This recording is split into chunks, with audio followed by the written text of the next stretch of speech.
Sugali case ఏమైంది? 30,000 మంది ఆడపిల్లల్ని ఇంటికి తెస్తా అన్నారు. ఏ ఆడపిల్లని తీసుకొచ్చి ఎవరికి అప్పచెప్పారు? ఎన్నికల ముందు మాట్లాడారు కదా, జగన్మోహన్ రెడ్డి గారి ప్రభుత్వంలో 30,000 మంది ఆడపిల్లలు మిస్ అయిపోయారని. నేను వస్తే వాళ్ళందరినీ ఇంటికి తీసుకొస్తానని 100 రోజులైన దాటినా కూడా మీకు ఆడపిల్లలు మీ దృష్టి కలగట్లేదా? ఆ రోజు మాటలు కనపడతలేదా? ఏంటంటే మీ తప్పుల్ని మీ పాపాలని మీ మోసాలని ప్రశ్నిస్తానే ఉంటాం. మీ చిల్లరగాళ్లతో చెంచాగాళ్లతో తాగబోయించి మా ఇంటి ముందుకి నా దిష్టి బొమ్మ తీసుకొచ్చో, లేకపోతే డౌన్లు కొట్టిస్తేనో, లేకపోతే గుడివాడలో నా కారు మీద రాళ్లు వేయిస్తేనో తగ్గేది లేదు, ఆగేది లేదు.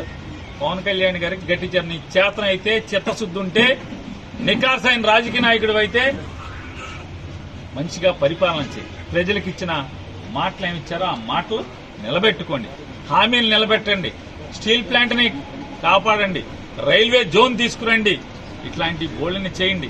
ఎన్నికల్లో బోళ్ళని హామీలు ఇచ్చారు. ఊరూరికి, మా ఊరికి కూడా ఇచ్చారు.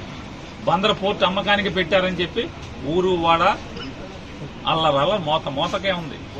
బందర్ పోర్టు తప్పబడిపోయింది, పని చేయట్లా, పని జరగట్లా, దాన్ని అమ్మకానికి పెట్టారు. కానీ పాపాలాపి మెడికల్ కాలేజీ జగన్మోహన్ రెడ్డి గారు ఆ కాలేజీకి అయ్యే ఖర్చు ప్రభుత్వం మీద భారం పడకుండా ఉంటాకి సుమారుగా 150 సీట్లలో 20 సీట్లు, అది కూడా ఎంసెట్ ద్వారా మెరిట్ ప్రకారం 20 లక్షల ఫీజు కట్టుకోండి అని చెప్పి కాలేజీ మెయింటెనెన్స్ కోసం పెడితే ఇవాళ బందర్ మెడికల్ కాలేజీని కూడా అమ్మకానికి పెట్టినటువంటి ప్రభుత్వం మీది.